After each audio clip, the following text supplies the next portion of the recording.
Hello, everybody. Welcome to another podcast broadcast. That's right. This is This Week in Science. And you know how the technology loves to work with you until it decides it's like, I don't like the fact that you're broadcasting here. We're just going to break for a second. So, anyway. Did you do the update? The update? Did you try ginger ale? I haven't tried any ginger ale. No. Yeah. Here, Try a we're just ginger gonna ale. add it to And this then you unplug your location. computer. We're gonna Everything's change. fine. It'll work. Just we're doing this. I'm hit.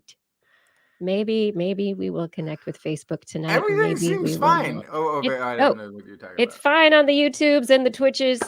And it looks like it is now fine on the Facebook. Hey, yo, here we go. So it is time for this science show. You ready, my dear co-hosts? Yeah. Mm-hmm. And the audience, are you all ready? Are you out there ready for the science? Yes, you are. So let's do a show.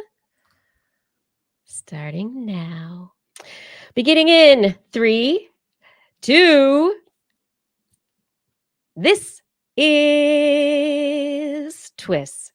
This Week in Science, episode number 916, recorded on Wednesday, March 8th, 2023. How to get brainier through science on International Women's Day. Hey, I'm Dr. Kiki, and today on the show, we will fill your heads with wasp nests, hollow bones, and mouse antlers. But first, Disclaimer. The following program deals with stories and topics pulled from current research papers, and as such, occasionally uses big words. While listening, you may find yourself becoming smarter, thinking thoughts about scientific subjects you hadn't considered before, getting super judgy when correlations are mistaken for causations, referencing studies in casual conversation instead of saying, beats me, or I guess, but what do I know? Because soon you'll be in the know. A few tips from the other side of being brilliantly informed. One, your increase in knowledge will not cause an actual volume of brain size, so you don't have to lose sleep worrying about that. 2, getting smarter doesn't mean you have to forget things you already learned, but it might update or correct a few things. Also, it's best to get smarter with friends. That way you still have someone interesting to talk to. And maybe most importantly of all, being smarter will make you way more excited for another episode of This Week in Science. Coming up next. I've got the kind of mind that can't get enough. I want to learn everything. I want to fill it all up with new discoveries that happen every day of the week. There's only one place to go to find the knowledge I seek. I want to know what's happening, what's happening, what's happening this week in science. What's happening, what's happening, what's happening this week in science. Good science to you, Kiki and Blair. and a good science to you too, Justin, Blair, and everyone out there. Welcome to another episode of This Week in Science. We're back again to talk about science, as we love to do on a weekly basis. Oh, but what do I know? Well, actually, I Quite brought a a bunch of bit. stories. Yeah. I learned a few things along the way, as we all do. It's continual learning around here, and we've got a bunch of stories for you that we hope you enjoy learning about. I have stories about dogs, antlers, maybe on mice, and another story that might sober you up. What do you have, Justin? I've got getting water from a baby star. The one thing that might get people focused on global warming. An insane statistical analysis of metabolic disease and hollow-boned dinosaurs. Oh, good. Because they were like birds. But before the birds. Yes. They But what are about birds. before that? Okay. Uh-huh. All right. Well, as we wait for that story, So we also need to know what's going on in Blair's Animal Corner. There we go. It's like, What's "Did happening she there?" forget me? No. I have plastic. I have acid. I have fairness today. Plastic acid fairness. Yeah. Could be like an old indie rock album title. Yeah, for sure. You going to see Plastic Acid Fairness this weekend? That's right. Yeah, man. Down at the Warfield. All right, everybody. We're jumping in now. And if you have not seen this show before, this is This Week in Science. You can subscribe to us. We are on the places the podcasts are found. Look for us. TWIS is another thing that we go by, This Week in Science, TWIS. We broadcast live every Wednesday at 8 p.m.-ish Pacific time. And we are on YouTube, Facebook, Twitch, and we're on the social medias. We are TWIS Science on the Insta, the Twitter, and the Twitch, and also the Mastodon, Universidon. You can go find us over there. Oh my goodness, A lot so of many things. places. Wow. So many places we try to be so that we can be places where other people are who like the science. But anyway, you can find our website, twis.org, where all this information is, and as well show notes that you can learn more about the stories and all that kind of stuff. But finally, that's done with. Click the like buttons, click the subscribes, and let's do the science. You guys ready? Mhm. What do you got? I've got not David Bowie's Diamond Dogs, but some Chernobyl dogs. That doesn't sound good. Noble dogs. How many Right, heads so do they have? they're the normal number of heads Okay, that okay. dogs usually have on average. Got it. All right. So 1 to 3, depending on if they're from the planet Right, Earth Tartarus or they're or from Hades. Yes. Okay, Right, got it. exactly. Yeah. All right. So researchers have been trying to find out, what do natural disasters, or those disasters that are human caused, that result in nature being exposed to toxic chemicals, to radiation, massive amounts of radiation, and other incidents in the environment. How do animals maintain? How do they withstand the toxicity, the changes, everything that happens? There have been a number of studies looking at various species of animals who are living within the wildlife zone that is this area, the Chernobyl exclusion zone, where people don't go. You're not supposed to go there. People do go there for some research, but you really shouldn't be heading over there. Yeah, and I Right, and remember. why- Yeah, there's why like a is weird. that? There's a weird overlap, right? Where it's like what going on has to do with the radiation, and what going on has to do with the fact that humans aren't there. Because I remember there was a study a couple of years ago where there was Yeah. a bunch of benefits to living in the radioactive zone, and the expectation was it was just because humans weren't bugging them. Right. Right. It was like during the pandemic when people didn't go outside. Nature started taking over. Mhm. If you don't know where Chernobyl is, it is on the border. It is technically within Ukraine, which is in its own war with Russia at the moment. And you don't want to go over there necessarily anyway for those particular reasons. But within the Chernobyl exclusion zone, they have denoted various levels of risk based on the radiation that was emitted when steam came out of Chernobyl, when it blew, when the pressure got too high, and lots of radiation holding steam evacuated the plant and went into the local atmosphere, ended up in the ground, got all over the place. Anyway, nature's been very happy, but they've seen lots of changes.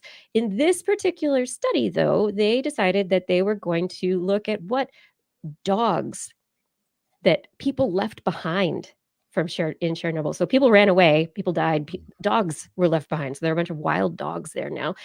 They looked at the genetics and compared them between the dogs in the Chernobyl exclusion zone and also an area 16 and a half kilometers away in Chernobyl city. They wanted to see what was going on because of the actual radiative impacts. How Yeah. much had these populations of dogs differentiated themselves? And basically, these two populations do not overlap. They don't interbreed very much. They're pretty separated, and that's what they found within the genetic data. And the genetic data that they found massive numbers of mutations that the dogs had that in the Chernobyl exclusion zone that were not held by the dogs in the normal city. So the populations were incredibly diversified, and they had a lot of space. They were like different, almost different species, subspecies. They're still dogs, so different subspecies of dogs. Absolutely separated the two populations. Really, really low overlap between the two is one of the big notes that they found. And then additionally, they determined that there was a significant number of outlier regions in the genomes of the dogs that differed between the two different areas. And they said there were 391 of these, what they call outlier regions, these differentiations. And they went on, they say in their work, at this stage, we can't say for sure that these genetic alterations are in response to the multi-generational and complex exposures. We have a lot of work to do to determine if that is the case. But now that they know there are these very striking hundreds of differences between the two populations, they want to know whether it's just genetic drift or whether it actually is mutational adaptation to the harsher radiative environment in which the wild dogs of the Chernobyl exclusion zone are existing. Oh, that's really interesting. Because the expectation right away would be, that it would just be like mutants. Just like Right. you've been exposed to radioactivity and now you have laser beams for eyes type of thing. But the idea, that there would be different selective pressure in that space that would cause mutation is like, once you say it, very obvious, but not something that I immediately thought of. Because you immediately want to jump to the sensationalized kind of radioactivity. Well, yeah, it's Spider-Man, right? It's the dogs have totally mutated, but yes, we don't know. Yeah, my first reaction is that it probably deselected for cancer proclivity. That's what you would guess. So they need to go deeper. Yeah, I would think that if any of the dogs that stayed in that highly radioactive zone would have had more DNA damage taking place throughout their cells. If they don't have a robust type of cell repair system working, that those dogs would die and they'd be removed from the gene pool within a few generations, right? But you know what the problem with that is, though? Dogs become reproductive age very quickly. Yeah. So you could live have long enough to reproduce before, and then die when you're only 3 years old from radioactive damage. Totally. But I think it would select for the population-wise, would select for dogs that were super cancer resistant. Also very able to survive without humans. Yes. So dogs that are species that are generally intelligent, more able to hunt for their own prey, be able to potentially, I don't know, I don't know much about the ecology of these dogs. Do they form packs? How do they live? How do these probably do? My assumption is that any dog would go feral within like a week. No, I don't know. Not all of them. I don't know. I don't think poor Sadie would make it in 2 days outside without me. I think she'd be done for. Yeah, but that's why they group up. They go find that wild pack of rough living dogs on the edge of town and start following them around and behaving like a week, maybe two, and they're completely. I don't. They got dog tattoos. And I'm not going to take they're your looking dog, at you from- your anti-dog propaganda at this time. Not anti-dog. However, It's pro-dog propaganda. If you really I want would like to see. giving them too much credit, if anything. I would like to see a similar study on Right. I think it was elk in the study that I was referencing from a couple years ago, Previously, yeah. to see if they have genetic differences in the Chernobyl area from ones that are not in the Chernobyl area. So this is kind of something to now look at with other animals that are not previously domestic, that are used to living in the wild, to see if there's any correlation there.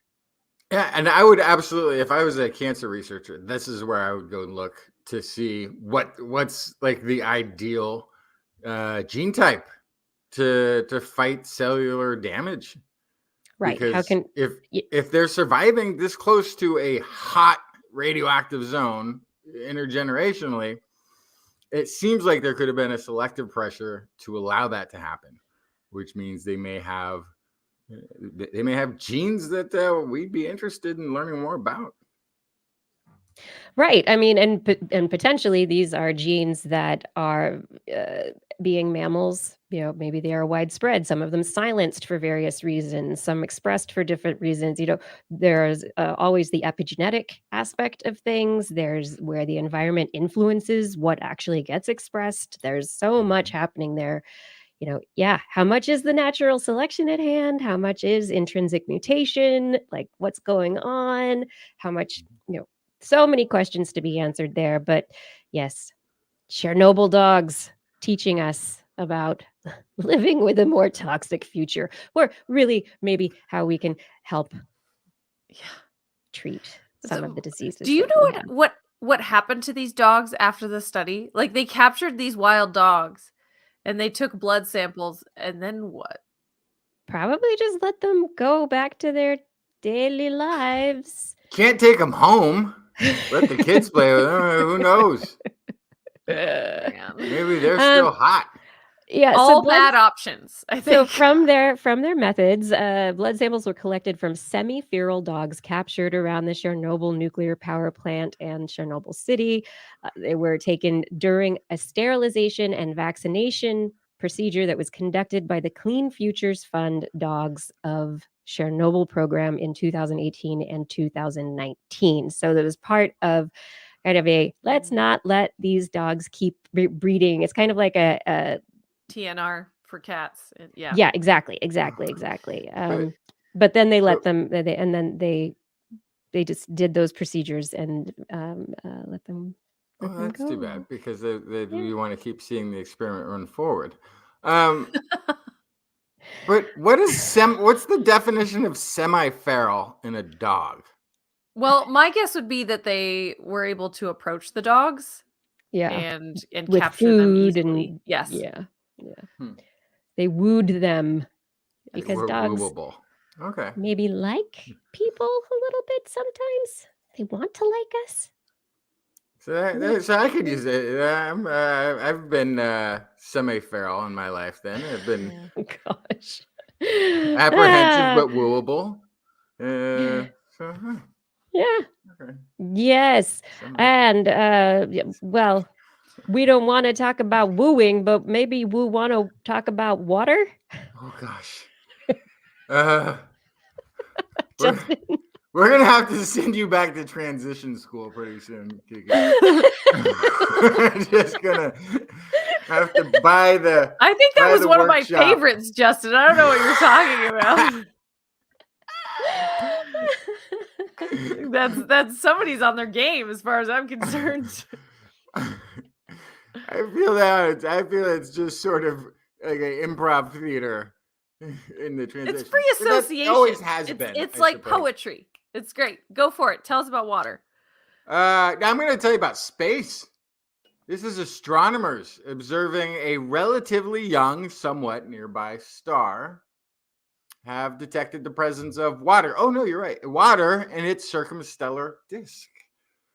We know that water is seemingly everywhere we look. And according to the open lines of this study, water is a fundamental molecule in the star and planet formation process, essential for catalyzing the growth of solid material and the formation of planetesimals within disks. So water has to be everywhere, otherwise we wouldn't have stars. But actually detecting it can be pretty tricky because space is, if you haven't noticed, cold, dark, freezing place. And water is either vaporized if it's too close to a star, or it freezes into tiny little dust crystals and spreads out into space, and then you just can't see it. So there's this little zone where you have maybe frozen ice in big thick clusters, but really you want this liquid gas transition phase to be able to detect it from here on Earth. The baby star has been heating up. The free floating ice particles in its disk have been turning gaseous, allowing observations to be made with Atacama large millimeter submillimeter array ALMA, marking the first detection of water being inherited into a protoplanetary disk without significant changes to its composition. These results further suggest in the study water in our solar system formed billions of years before the sun. This baby star is located roughly 1,300 light years from the Earth in the constellation Orion. Observers say the protostar has helped scientists find a missing link of water in the interstellar medium and water in our solar system by confirming that we have similar composition.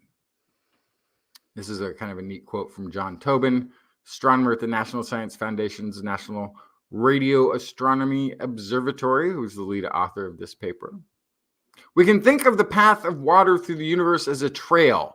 We know what the endpoints look like, which are water on planets and in comets. But we wanted to trace that trail back to the origins of water. Before now, we could link the Earth to comets and protostars to the interstellar medium, but we couldn't link protostars to comets. V883 Ori, the name of this baby star, has changed that and proven that the water molecules in that system and our solar system have a similar ratio of deuterium and hydrogen.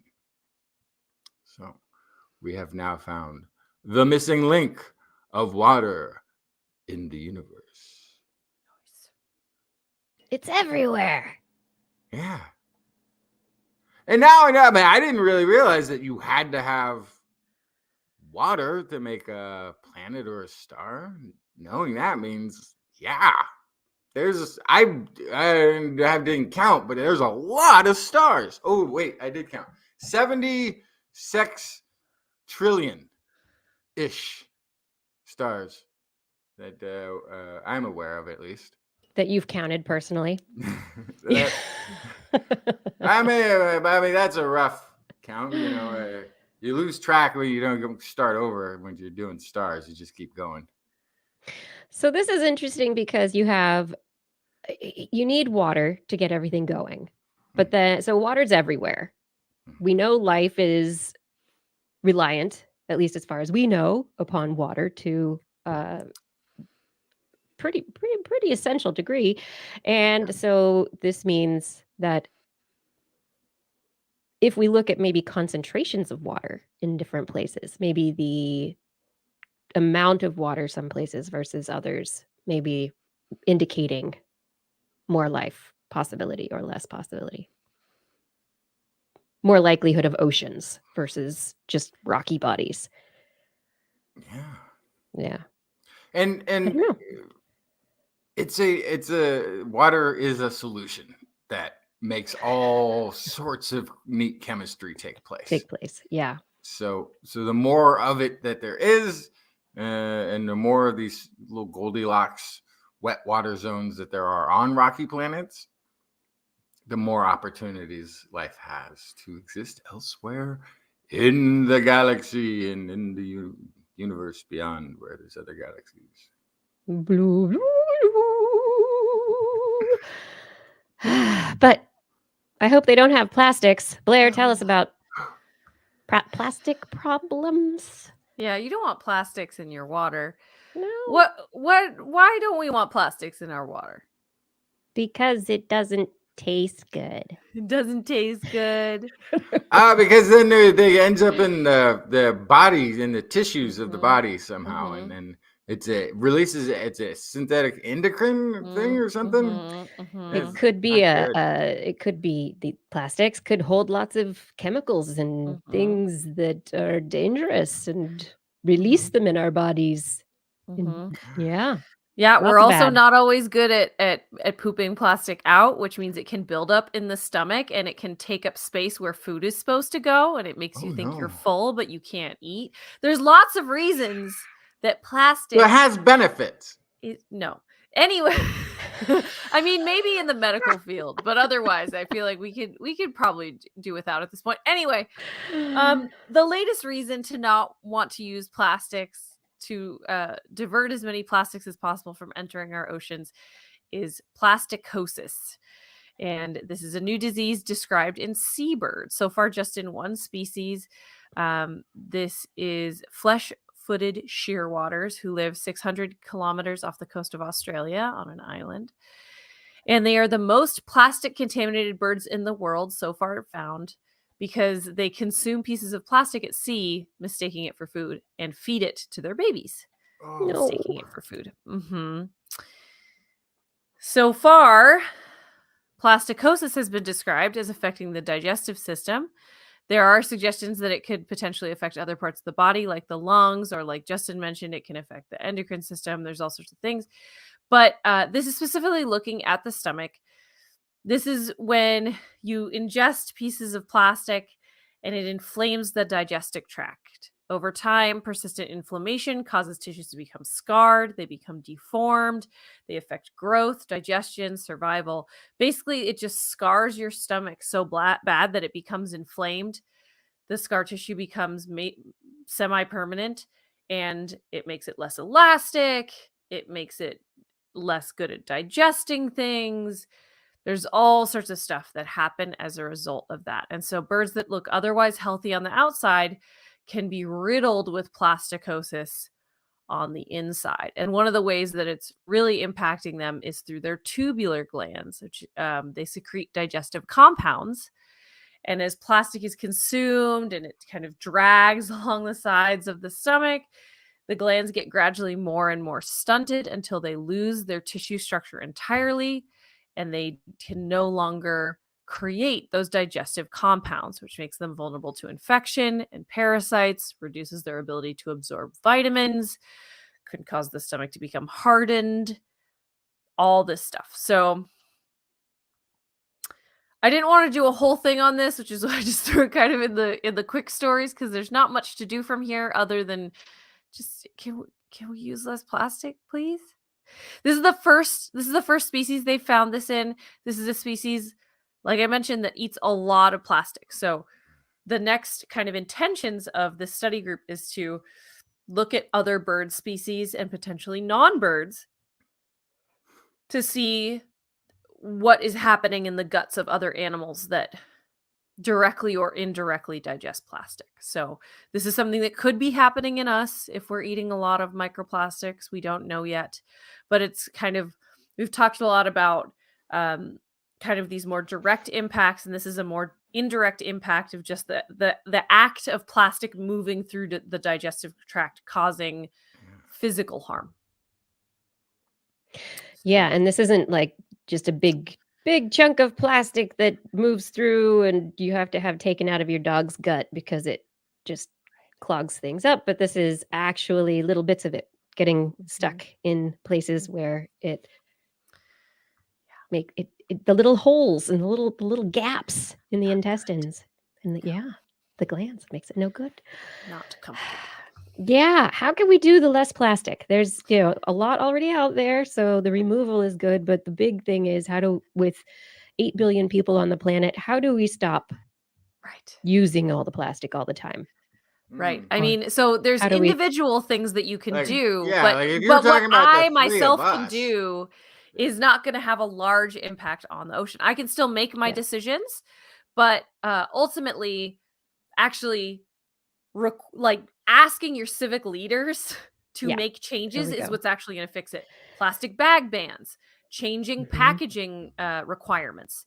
This is what's actually going to make a difference. And sometimes companies don't want to do it because plastics made out of starch that biodegrade are more expensive.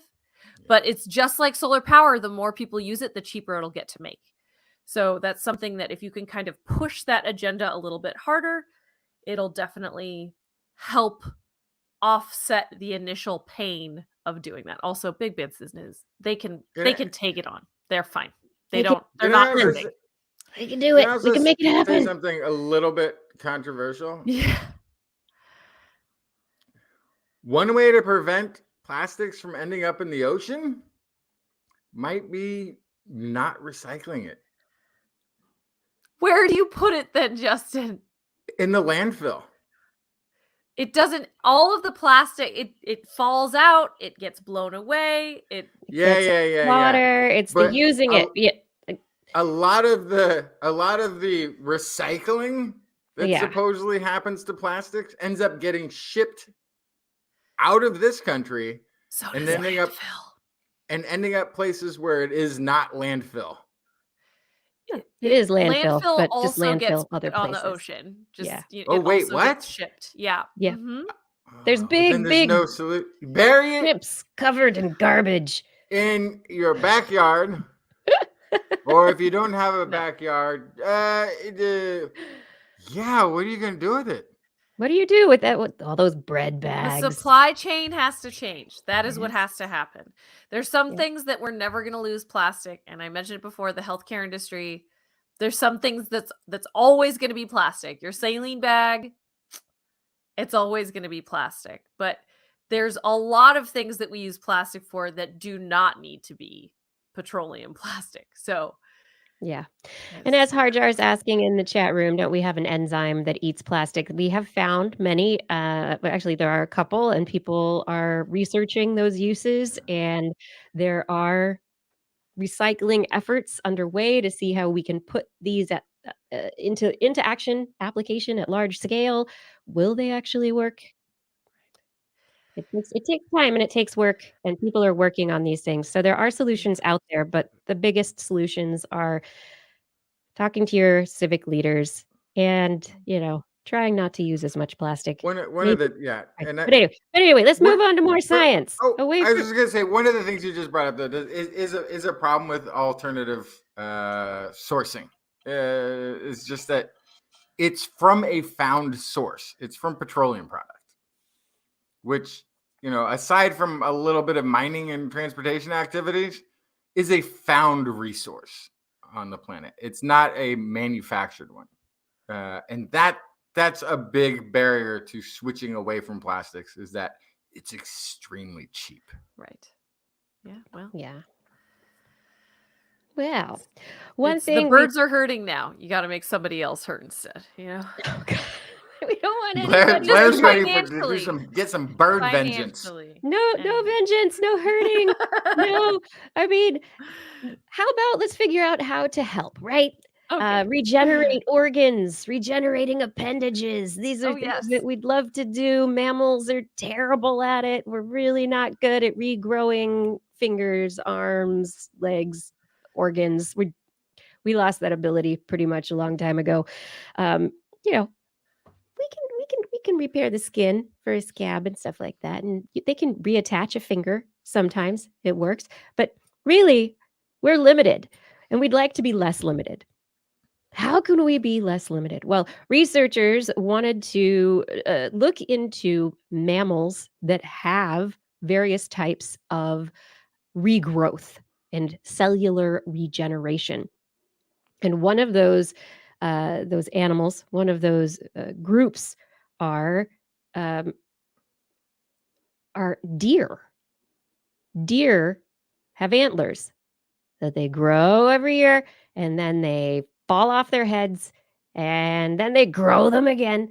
And so they have cells that are actually called antler blastema progenitor cells. So they've got stem cells on their heads that are continuously there that work seasonally to grow antlers until they get to a point where it's like, oh no, we're going to turn off right now, and then we're going to stop working, no more antlers, and then oh wait, it's time to start working, time to make antlers again. So the question is, where else within mammals can we possibly find similar cells to these antler blastema progenitor cells? Anyway, they looked across a bunch of different species, comparing various cells, and they found that there's a mouse. A mouse, mice have a similar type of gene in their regenerative digit tip. And they haven't found this in non-mammalian species. So anyway, they have been messing with the mice, working with the mice to see exactly how they can take advantage of the knowledge that there is this growth that mice have these stem cells.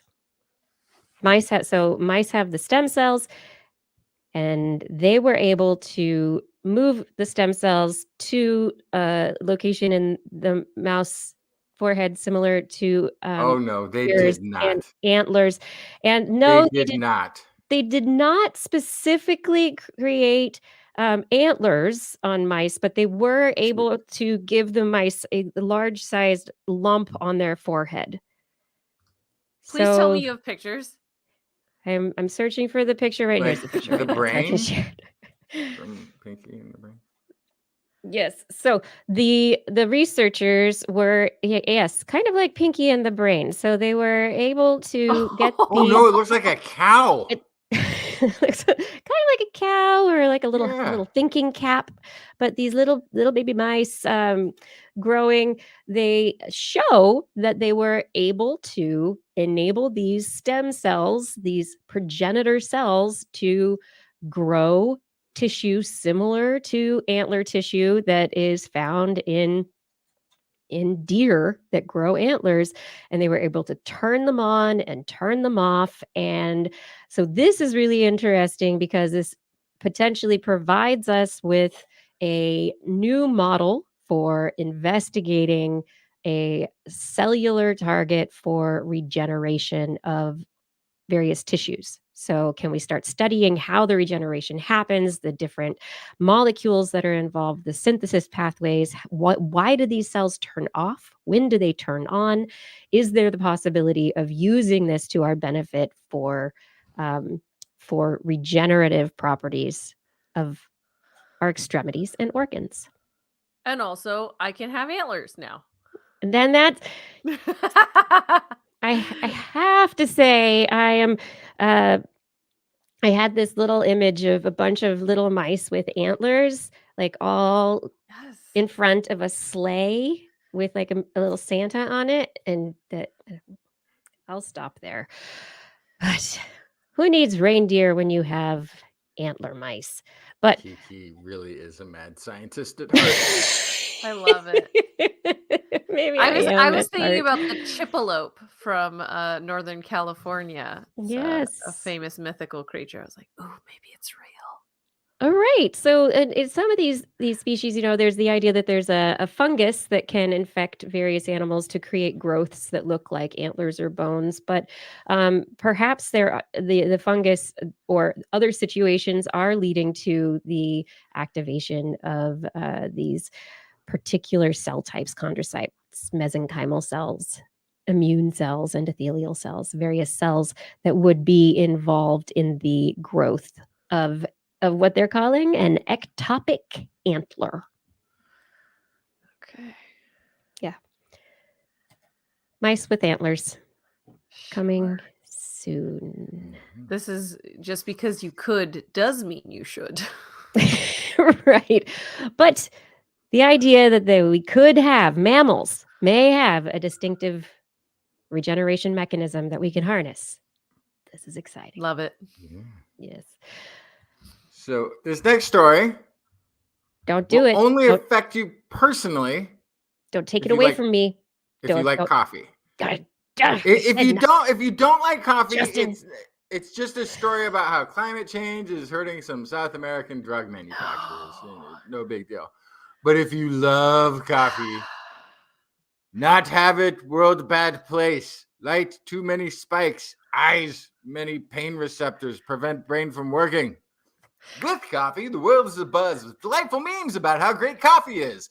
And aside from putting that pep in your step and that perk in your twerk, coffee comes from a plant that grows outdoors in tropical climates.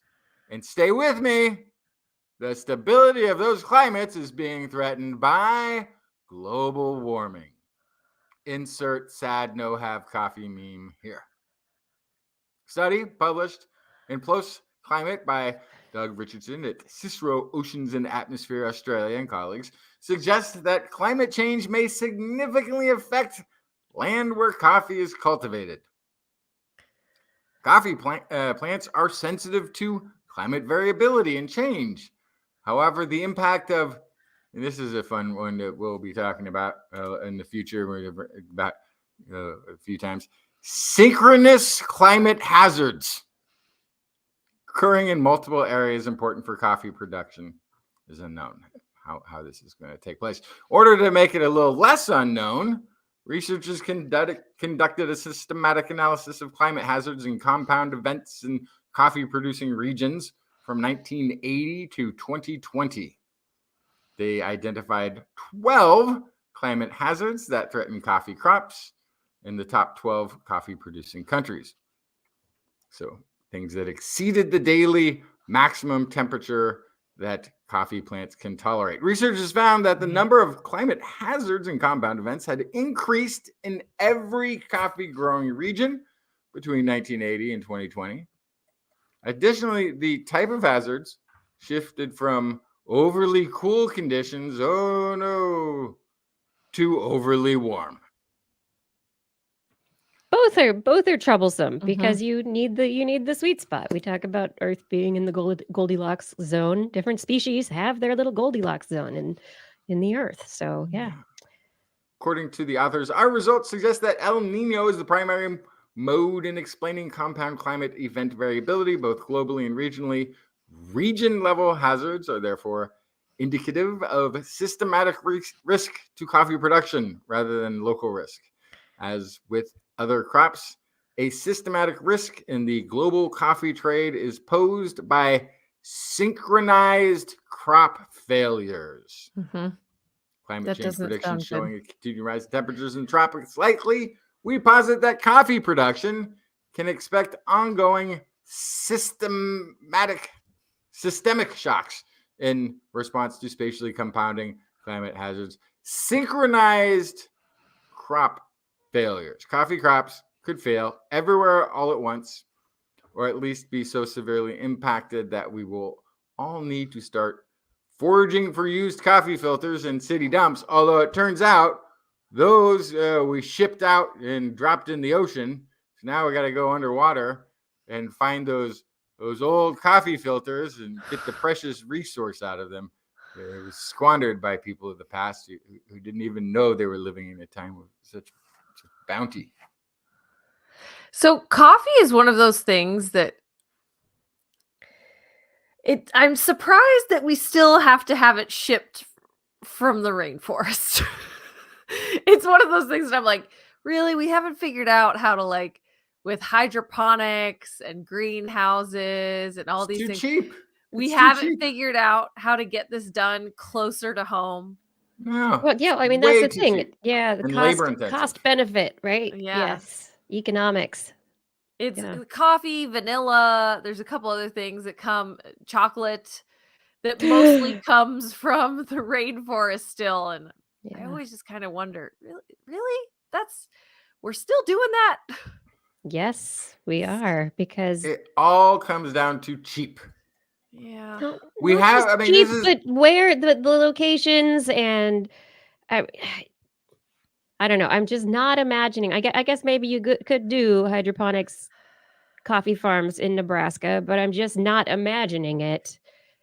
I'm just imagining a Right. perfect world that will never yeah. exist, where you grow a variety of foods in one geographic area for everyone who lives there.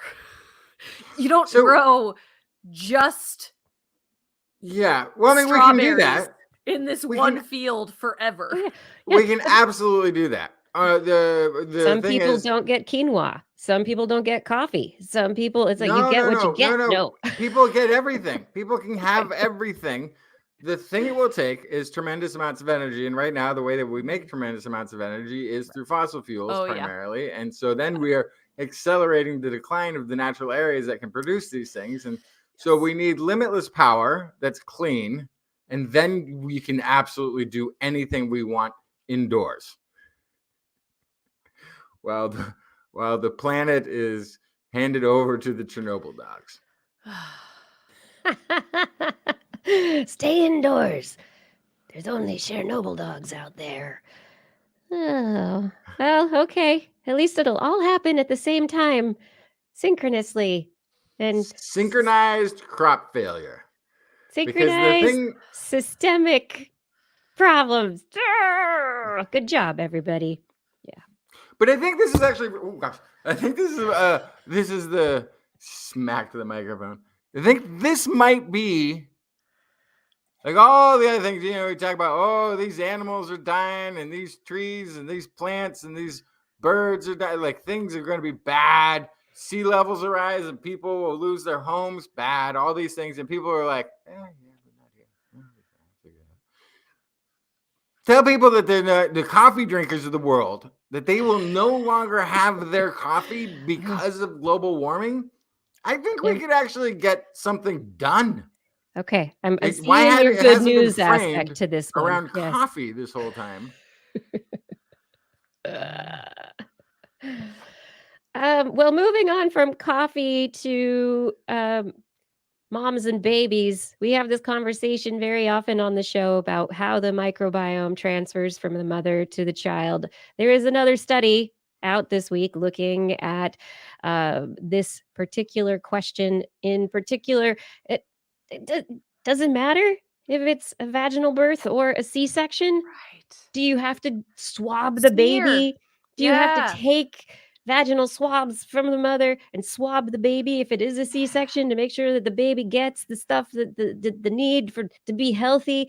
And apparently, according to this study in which they looked at a bunch of mothers and babies and vaginal birth versus a C-section, they determined that the majority, or it's kind of 50-50, the amount of microbiota that is transferred from the mother to the infant is about 58.5% from saliva, skin, breast milk, feces, that's during vaginal birth, and the vagina, that's the mother. And the additional 40%, and of course there's error bars that are going to be involved in this. The additional influence comes from the environment and comes from after the infant is birthed, that the contribution grows. But yes, there is a larger contribution from the mother during vaginal birth than C-section, but it doesn't mean that the infants aren't going to get their microbiota. And it's 58.5% from the mother. I mean, it's a little bit over half and half, but I don't know. And then they did how find that long is that sustained? Because my understanding is that babies, newborns don't really have microbiota per se. They're not relying on it. It's not the functional system for a few it grows. years. Yeah, it grows over time. Yeah. So that's I don't know. Okay. Yeah, so the babies and the bacteria that the babies are getting, it's coming from all sorts of places. But the maternal contribution to infant microbiota. It is, yes, a bit larger during vaginal birth than cesarean section, and there are differences in the species because of where they particularly come from. But overall, the take-home messages from these researchers, the take-home message was that it is from the environment, that these microbes and microbial functions are transferred irrespective of various transmission routes. Breastfeeding, kissing the baby, Yes. holding the baby, all the of baby it, sleeping yes. in the The family environment. bed or Mhm. the hanging All out on the being- couch. All of being these together. things Yes. are going to be how Yes. that microbiota transfers from parent to child too. Right? So, Yeah. And this kind of dovetails with the story that I read maybe a month ago that I didn't bring to the show. I'm sorry. About Oh, how there's no microbiome transfer when the baby's in the womb. There's this whole idea that happens, but it obviously doesn't, because there's no bacterial transfer if things are happening correctly Yeah. in the womb. Right. And Yeah. so they did a study and confirmed that there was no bacteria in common inside and outside the womb before the baby is born. So all that happens after.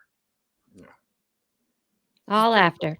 It's a lot. It's a lot after, and we were also discussing, I guess, a couple of weeks ago about the virome and viruses. There's a lot after that are influenced. So the environment is really important in all of this.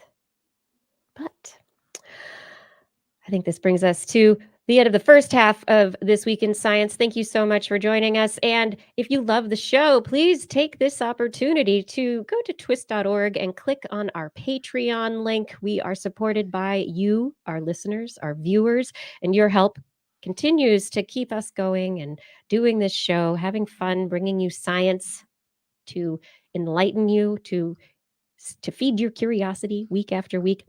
$15 and up a month, you'll get a sticker pack. We've got some cool stickers for you that arrive once per quarter. And $10 and up per month, we will thank you by name at the end of the show. We really cannot do this without you. So if you head over to twis.org, click on that Patreon link, you would be doing us a world of good. Thank you for your support. Can't do it without you. Let's come back now for that wonderful part of the show. It's full of wasps today, I guess. I don't know. It's time for Blair's Animal Corner. with Blair. She loves our creatures, great and small. Biped, millipede, no pet at all. If you want to hear about animals, she's your girl. Except for giant pandas and squirrels. Animal Corner. What you got, Blair? What are you laughing at? I want to start with a story of fairness. So I want to say it was a couple years ago. There's a story about monkeys that were handed either a cucumber or a grape. And if you handed one monkey a grape and the other one a cucumber right next to them, they would get so mad they would throw the cucumber at the trainer who was handing the food out of frustration that they didn't get the better reward. So that kind of sparked a whole debate over what was happening. Was this a frustration over lack of fairness? Was this something where they just were able to recognize there was a higher quality treat and they wanted it? Or was this a disappointment in the trainer in particular? I'm so disappointed in you. I can't believe you did that to me.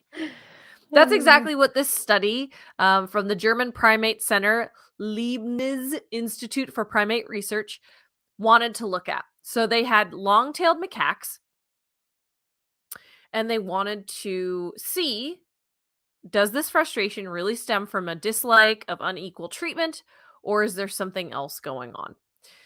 So they designated these kind of three different hypotheses for what's going on that I alluded to. So the first one is called inequity aversion. It's all about fairness. it has a social comparison with conspecifics. So they see a pattern of rewards, they compare themselves to that and get frustrated because it's unfair. The second is called food expectation. That is looking at the visibility of potential foods. There is an attractive food. You do not get that attractive food. You know it's on the menu, but you didn't get it. And that's frustrating. So if a high quality reward is visible, the animal expects to receive it. The third hypothesis is social disappointment. And that is about the trainer's decision to provide an inferior reward. So behind that is an expectation to be rewarded in the best possible way by the human you trust. I trusted you. You betrayed me. So the way that they set up this experiment is they had monkeys with 4 different scenarios. They would activate a lever, which was followed by a reward of low quality food, which was brought within reach by a conveyor belt. High quality rewards were displayed, but remained out of reach. The experimental design itself varied in 2 ways. So first, either the human provided the reward or it was administered by an automatic feeder. So they're taking out the human element. Or the animal was either alone or they had a buddy monkey with them who solved the same task but got a higher quality reward. So they're trying to attack these 3 different hypotheses, parse out what's happening. What's interesting is they almost never refused the reward when it was provided by an automatic feeder. So no matter what it was, even though they got the kind of less desirable reward, it was fed to them by a robot. And so they took it and they ate it. They're like, thanks, robot. I'll eat the salad or I'll eat the burger. Yeah, it's great. Whatever. Yeah. Thanks. But in 20% of experiments, they refused the food if it was offered by a human. So when a human offered it, 20% of the time, they said, no, I'm not taking it. Just generally 20% of the time they didn't, or did it matter whether it was high or low? Is that? It was always low, the one that they were testing against. So if they were Okay. given the worst treat, as you Right. say salad or hamburger, I think like chocolate chips or raisins. Like, what the heck is this? Chocolate versus This isn't carob. right. Yeah. Yeah. So they would refuse it if a human gave it to them. But it didn't seem to matter any of the variables, any of the other ways. Really, the only thing that indicated it was whether a human handed it to them or the automatic feeder handed it to them, which means they have no social expectations of a vending machine, and they're not disappointed if the vending machine gives them the worst treat. But they do have social expectations for a human. And so they get Interesting. frustrated or upset or whatever human emotion you want to kind of project when a human gives them the worst treat. So this really leads us to the idea of this social disappointment. So they were frustrated with their human trainer's decisions. So I was just thinking that too, that you could absolutely run this experiment with humans, some getting the wrong thing dispensed from a vending machine, and do you still take it? Of course you do. There's no recourse. Yeah. Right. But if the person at the counter hands you the wrong thing, then you're gonna be like, hey, that's not what I asked for. That's not what I ordered. Exactly. They recognize that there's no recourse with there's no negotiating with the vending machine. Right. So like there's all sorts of questions here. Like, do monkeys understand the different, like what machines do? Do they understand that there's not a human controlling that machine? Or actually there is, right? Do they now it's the vending machine question of, like the squirrels in Central Park in New York who have learned how to climb into the vending machine and take whatever they want, whereas humans who do not get the chips because the chips get stuck hanging Right. halfway out of the vending machine and that you're staring at it. Resort to violence. Some resort to violence. And doesn't everybody? I think No. what would a monkey Some of us walk do? away having lost the $1.25. Really? But- You don't, I immediately just, the ape brain takes over. I'm like, you Or have what stolen I'll from me. sometimes You do is I will then fork over another $1.25, thinking And that get if I two, order a hopefully. second one, it'll kick it all. All right. But okay, so anyway, the point of this story was they were trying to figure out if monkeys were measuring fairness. And Yep. what they found, as far as their measurements go, is that that is not what was happening. What was happening was social disappointment. So it had nothing to do with the monkey. It had everything to do with the trainer. They were like, how dare you give me this cucumber? I see you have grapes. I know It's you could give about me that. something better. I don't care what you gave him over there. I want a grape. So does this have to do with fairness? According to this test, no. Does this mean monkeys don't understand fairness? I'm also going to say no, not necessarily. We don't know that. We have to find a new way to test this. This basically means the previous test for fairness measurements in animals needs redoing. Yeah. They accidentally tested something else. Yeah. I mean, I think that's the real take home is now that you can see that there is a social expectation for the trainer, you have to always work with robots from here on out. But see, that's even harder for me because if Yeah. their understanding is a robot is like win some, lose some, then it doesn't matter what the person next to them gets, then they don't care about fairness. It's like if you're pulling a slot machine and the person next to you wins, you're not going, that's not fair. You're like, oh man, they're lucky. That's cool. Right? So that's kind of, or at least if you were a monkey, that's how you'd respond, I suppose. But depends on the kind of person you are. But if you're watching but if you're watching another monkey being given grapes and you're given the cucumber that you do not like by the same trainer, right? It is a social expectation. You're being let down, but it could also be an indication of fairness. Like, right. So you have to find a new way to figure this out. Yeah. So it seems like this is the problem though. The machine doesn't do it. Yeah. So if the human is accidentally testing something else, the machine, they don't measure fairness with that. That's not how they were responding. Right. You have to find a new mechanism. And I don't know. I don't know what it is. But what is fairness?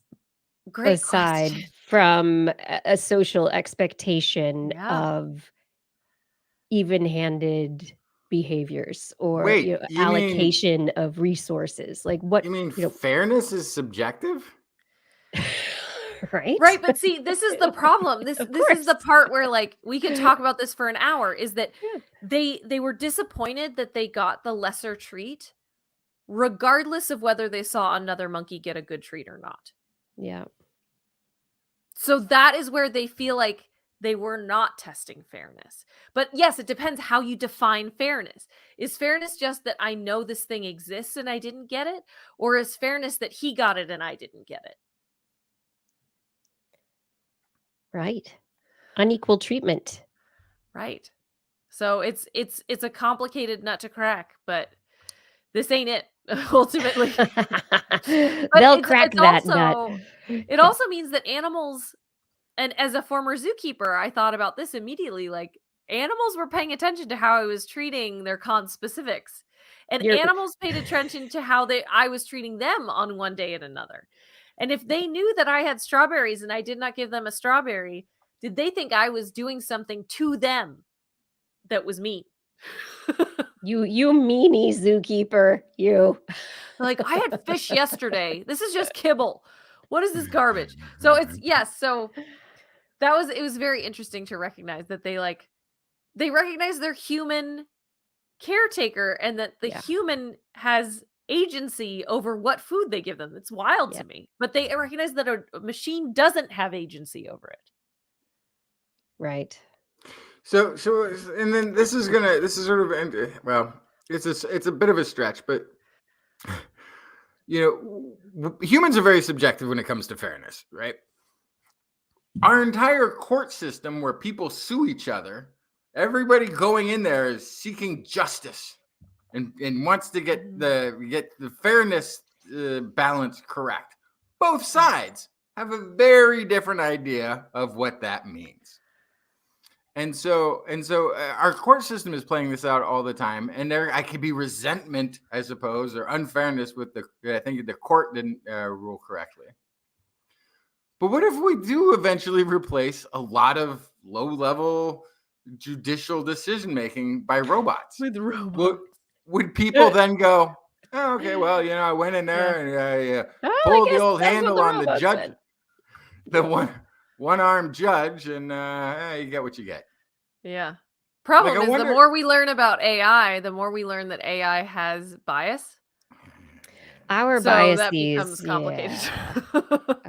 Okay. So back to animals, Blair. Yes, back to animals. Let's talk about wasps and a story that is complicated. So bear with me.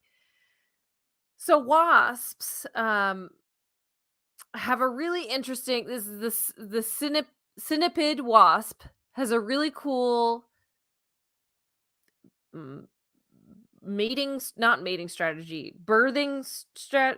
larval development strategy.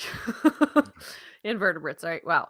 But so they have a strategy for taking care of their babies that may in fact also have a built-in defense system that has never been observed before.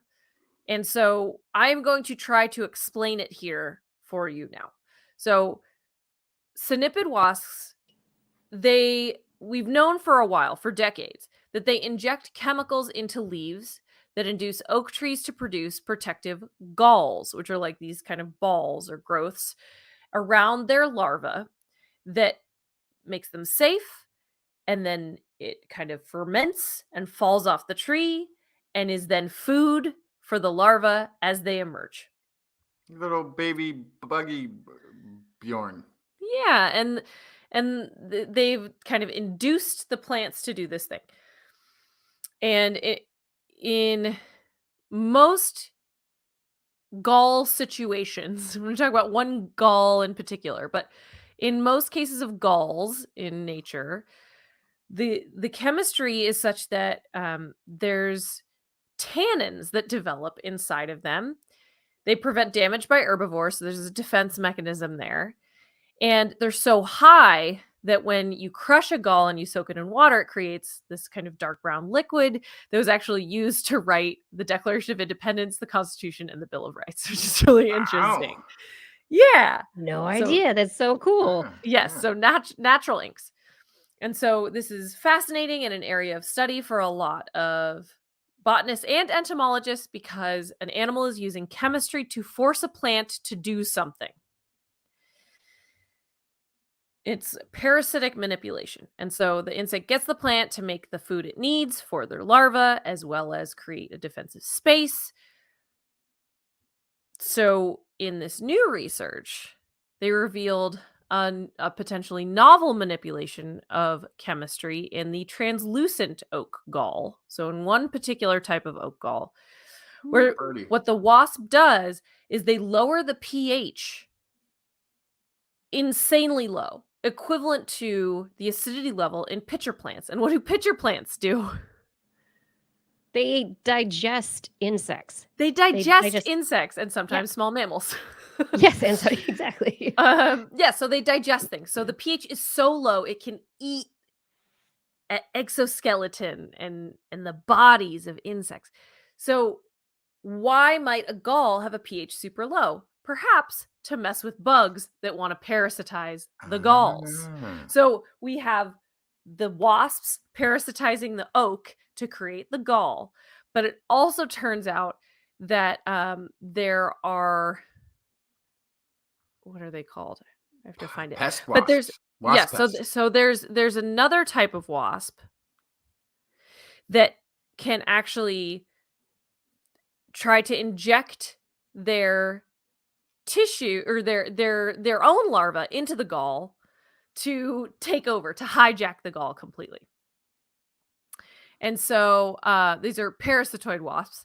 And so the pH is so low that it can degrade the tissue of the needle-like organ that the female uses to inject the eggs into the gall. Wow.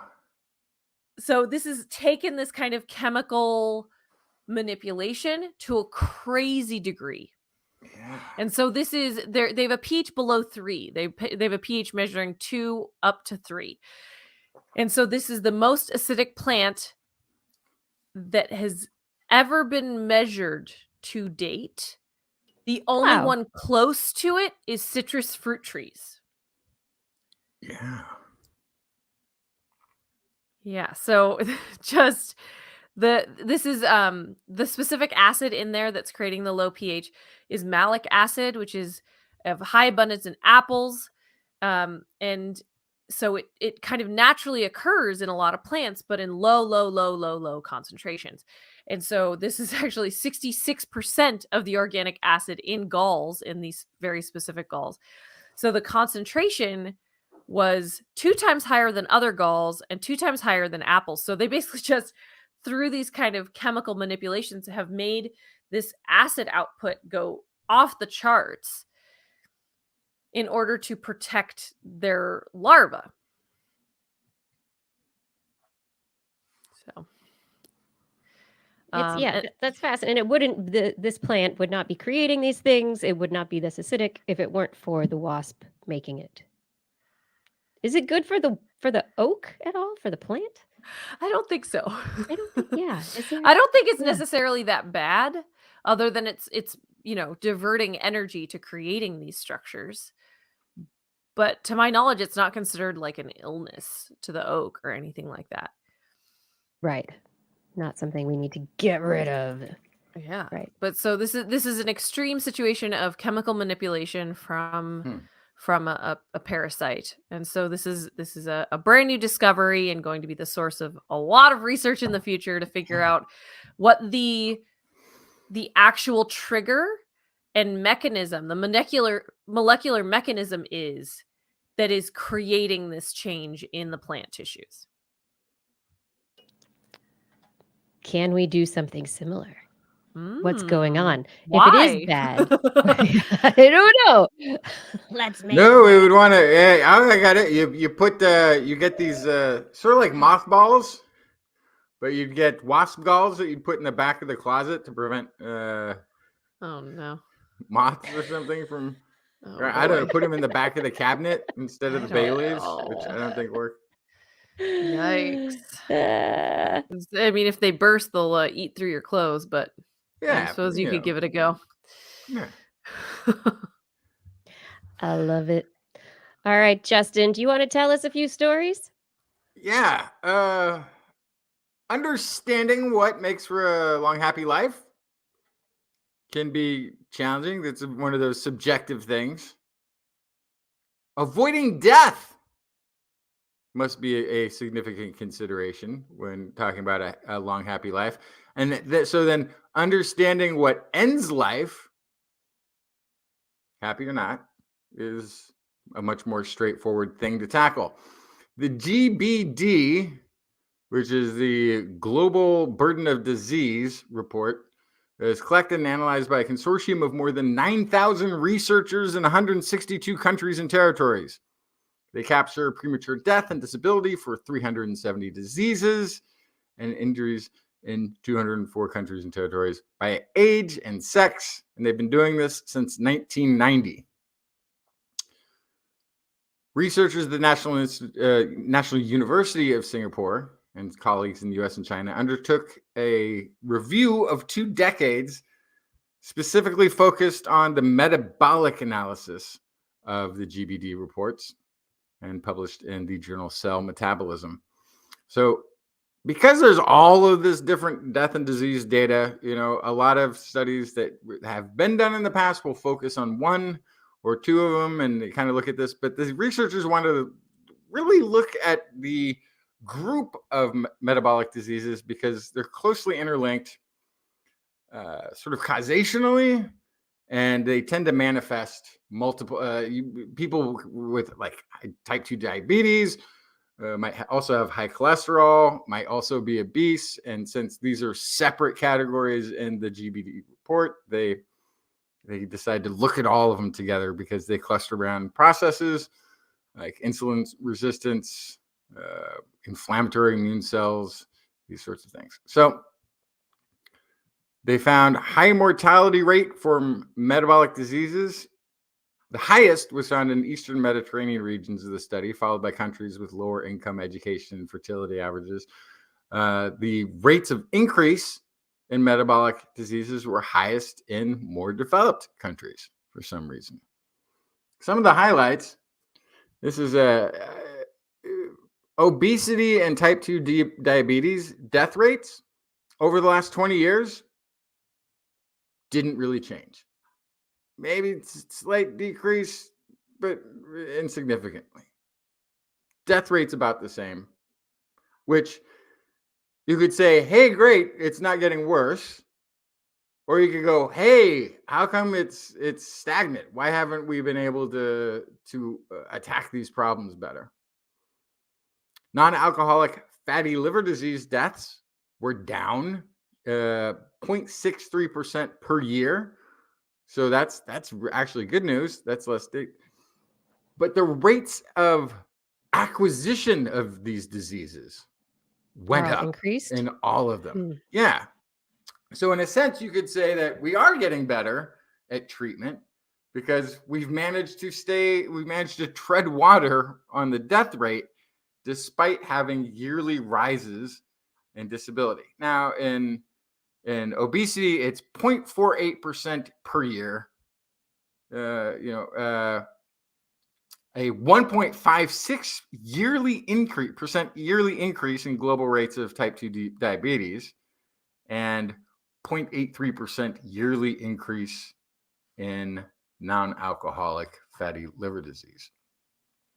So the rates of disease are increasing, or the rates of acquisition are decreasing, while the death rate is remaining about the same or going down slightly.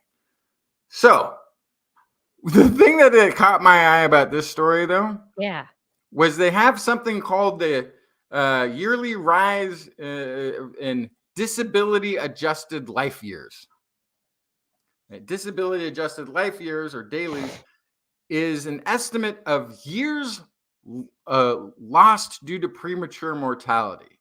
How many years of life doesn't get lived by humans due to these diseases?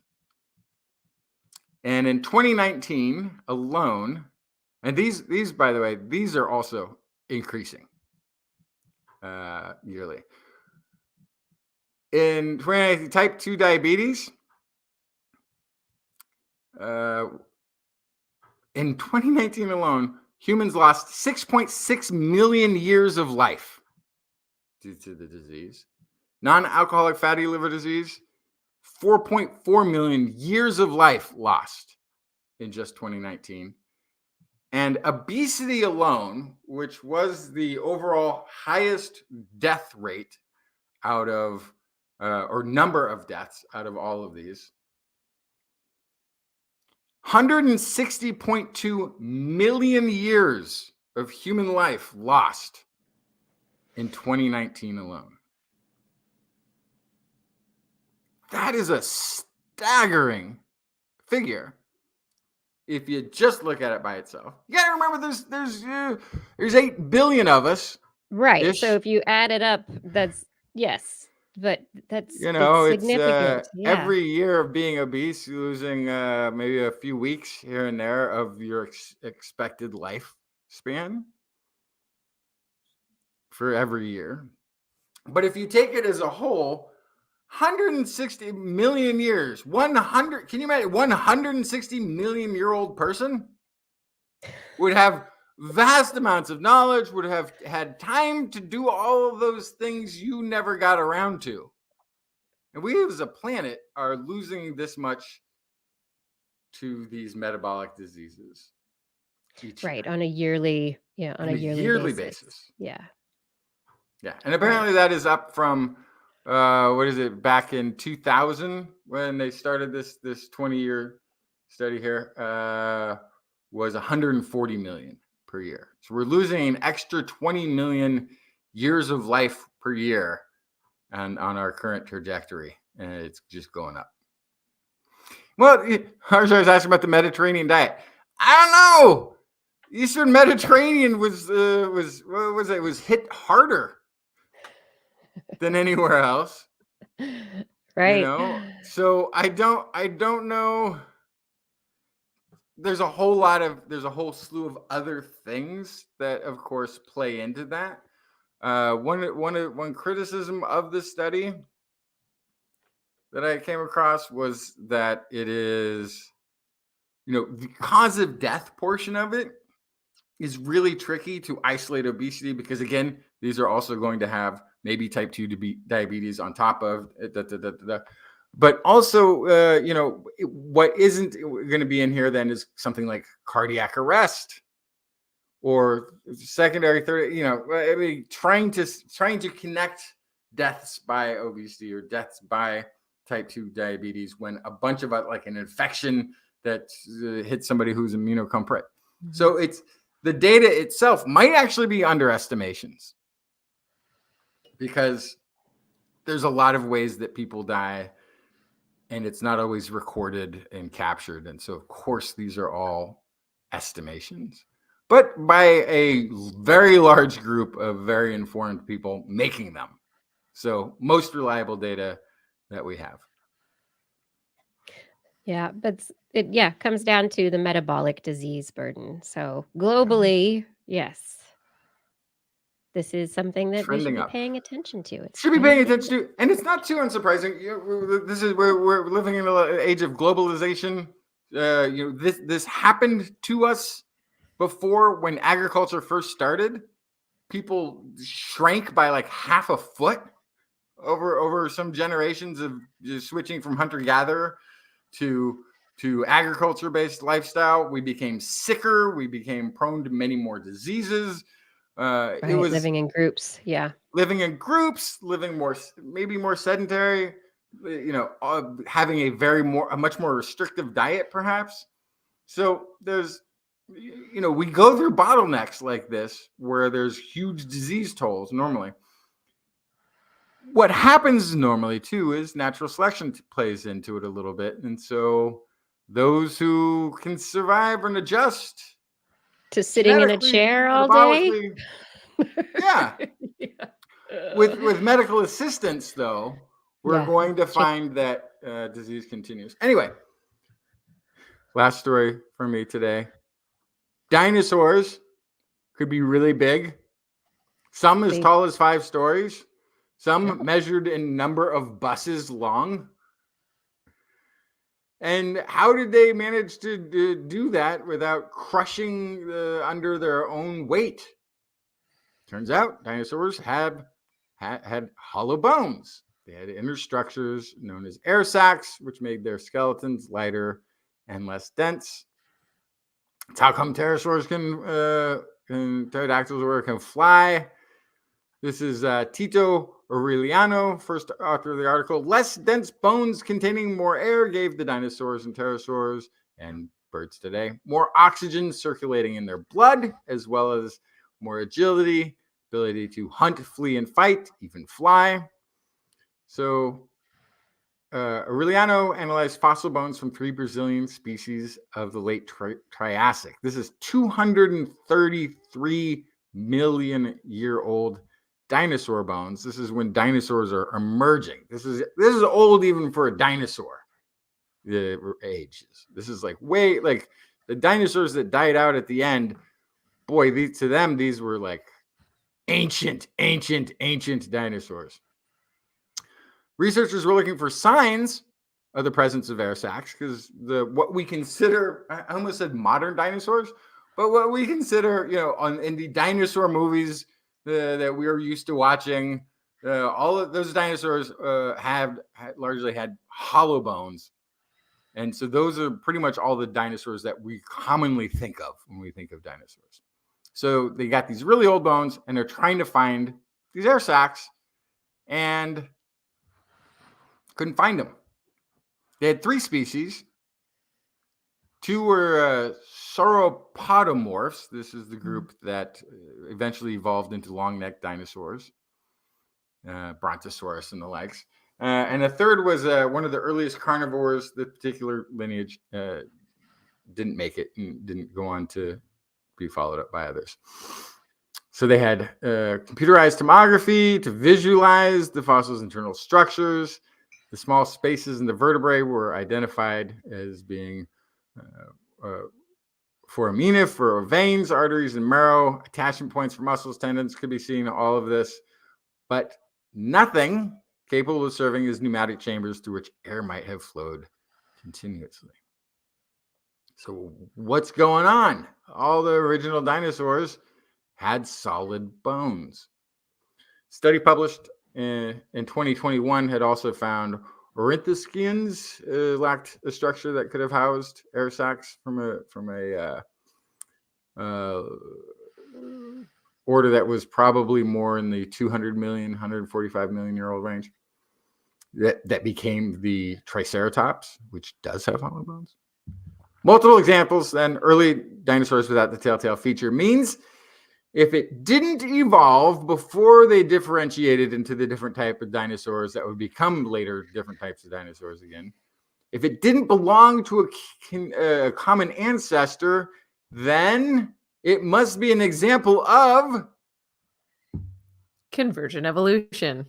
Ding, ding, ding, ding, Blair, you win the prize.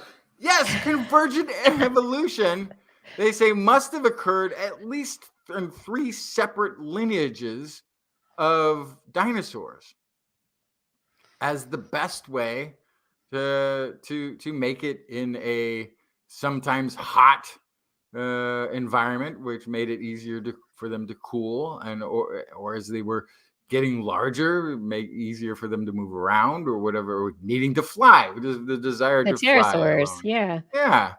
You know what the big drawback is, though, with hollow bones? Oh no, I well, no. You can guess. They're fragile. When they break, they shatter. Oh Right. no. Our bones fracture. They could heal back together. When hollow bones break, that's it. You're done. So that's why they went extinct. Well, we still have birds, so they figured it out. Yeah, some of them did. Yeah. But that is the drawback. That's why everybody doesn't have hollow bones.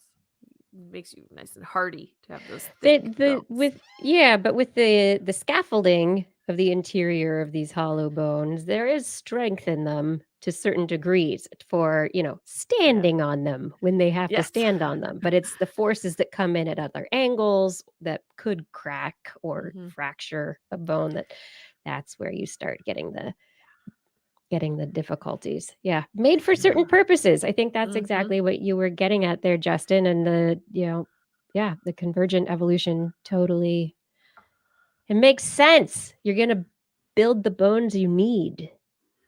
I want to look at the different types of support structures inside the hollow bones for these different lineages, because I'm very curious if they look different, kind of the architecture of the support structures. If you're a flying dinosaur, or if you have hollow bones because you're just so honking big, or if you have hollow bones for other reasons, just depending on kind of like the form and function. I would be very curious to see. And which followed which? Because I can imagine that hollow bones. So I would see. This is the thing. I'd imagine that the hollow bones came first, right? Because then you can grow bigger, and then you can learn to fly. But they're already, but the fact that they had to have convergent evolution 3 different times is surprising. Well, remember too, like bats don't have hollow bones and they can fly. I don't know. But they're very usually, not always. There can be some very large flying bats out there, those flying foxes, but usually bats are pretty small flying out there. But so my point is, I don't know exactly when pterosaur bones became hollow, but in theory, they could have flown before they had hollow bones. And the hollow bones could have just improved their ability. They could have been gliders initially and then kind of turned into full flyers later. Or allowed them to get bigger. Or allow and allowed them Yeah. to get Yep. bitter. They could have been teeny tiny little pterosaurs. Yeah. And then, Yeah. oh, if I Oh, hollow them no, up, they get that's so bigger and cute. bigger and bigger. This is great. Oh, No, I want to. absolutely. Now I have a genetically created pet. I need to. A tiny Teeny- pterosaur. Teeny Oh, yeah, tiny for- pterosaur with little Oh, for man. your toothpicks. All right, my last two stories for the night. Let's talk a little bit about alcohol. Alcohol, it affects your brain, right? It affects your liver. It causes all sorts of problems in your body. Too much alcohol can lead to some of that metabolic dysfunction that we were talking about there with Uh-oh. Justin. Uh-oh. Ethanol is not necessarily, it's not necessarily good for our bodies. However, uh, there's a question in play as to, okay, animals do have Mhm. throughout history come across fermented fruits, fermented plants, and there are enzymes that help to process the alcohol sugars and to allow less damage to the liver, to other organs of the body.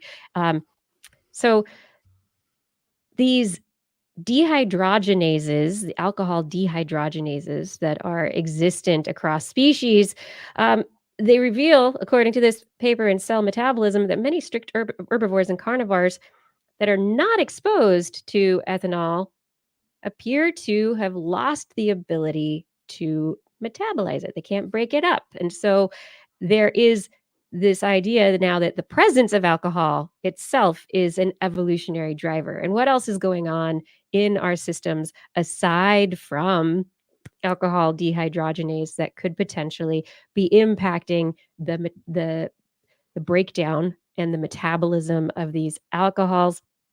There is a particular hormone that gets released in our livers. It is called FGF21, and FGF21 is a hormone, and it's a liver hormone that has been determined that in mice anyway. When you give mice alcohol, you can negate the inebriation by injecting them with this FGF21. So the mice that were given alcohol and then given this FGF21, they basically became sober. It was like a sober shot. And they showed that there was less damage there was less ethanol in the brain after a period of time, less plasma ethanol after a period of time. This FGF21 is significantly able to protect the liver, to protect the body. And the idea is that maybe, perhaps we could use FGF21 in situations of extreme alcohol poisoning or alcohol imbibement, situations where people could be extremely damaged by the alcohol that they have taken in. And maybe this could lead to better protection for our bodies against the ethanol that we consume. And now, of course, they're talking about in this particular study, they're talking about using it in a way that is used for extreme cases of liver or alcohol intoxication. But really, I want I went out tonight pill. Right. I had too many glasses of wine. I'm going to take this FGF pill before I go to sleep and everything's going to be happy. You know what It else seems I was like that- thinking of is how there are lactose-free milk and ice creams and things like that have the built-in lactase, right? Yes. So you get the dairy, but the enzymes in it to counteract it automatically. It's like you could have the no drunkenness alcohol for the designated driver. So you can say, you Maybe can have work. this same beer that everyone else is having, but we're going to drop this little thing in it and you won't get drunk. Yeah. No. No. No. One, never let anybody put anything in your drink, regardless of what they say it is. Two, just don't drink if you're the designated driver. And three, this actually, I could see this as being an on-hand. If this was developed into a functional product that you could give somebody or inject, and then boom, it would work. Something that a university town paramedic or service could have on hand, because young people experimenting with alcohol for the first time definitely run into risks of overconsumption at probably higher rates than people with a little bit of experience. Yeah. But whether or not there is experience there, the idea is that our species does naturally produce FGF21 in the liver, similar to the alcohol dehydrogenase being produced. And point. And so how do we with the stop mice- it? No, no, no, no. If you're gonna, No, that way you no. don't have to buy all that many Right. drinks. You just have a couple of little sips, and then it Oh, works yes, then you're a cheap better. date. Yes, yes, right. Well, no, but then you're doing less damage to the bow. I guess it wouldn't do, Exactly. because So that's you Well, then could. just drink How can you Everclear. It's the same increase thing. the amount? How can you increase the amount of FGF21 that is being produced in the body? Can you do that synthetically, or can you add it pharmacologically? Is the other question. They did determine that there is a direct connection between the liver FGF21 expression. This hormone gets expressed, and it makes it to the brain by activating noradrenergic neurons in the locus coeruleus, which regulates arousal and alertness. And so more FGF21 makes you more alert, and it kind of blocks the intoxicant depressant effects of alcohol in the process. So they think it might have been an extra pathway in addition to alcohol dehydrogenase that evolved to protect against intoxication. So, do you have lots of FGF21 naturally? Do you not? Is that part of whether or not you get drunk more easily or not? But can we target it? Can we treat alcohol poisoning? to reduce We the really- effects of. I forget what they're called, what they're doing now. The kids on the campuses with like the 3-gallon jugs of No. of jungle juice that are don't do that. What It's are you Jungle talking juice, about, that's Kiki? terrible. That's Mm. everything but the kitchen sink in there. Yeah, no, I mean that's Isn't there, how like 5 people. different alcohols in there? Yeah, so once upon a time in the old days of collegehood, there was like a big bowl or whatever, there was Or the jungle sink. juice, right? Or Yeah, sink or or a whatever it was, tub. or Yeah. whatever it was. That was bad. Or tarp in the beach. I remember Right, that one. all bad, yeah. all bad That's for the last you. thing I remember from that. Even. Leading right, last thing you Yeah. remember, next thing you know, you've got alcohol poisoning.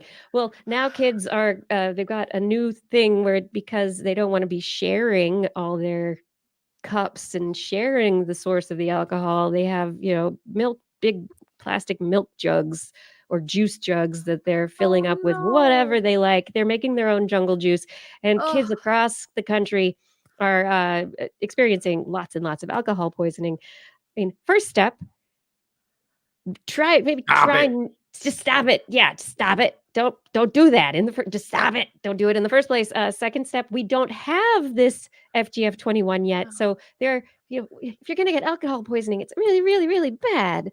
Don't go there. Okay. Just stop I it. think it's hilarious that they're like, oh, don't want germs, but I will destroy my liver. I will do that. Oh, no, I'm afraid of your That cooties, bad. but you know what? I'm going to drink this whole jug That's it. of jungle juice, and then I'm probably going to make out with 6 different people because I am so Yeah. intoxicated.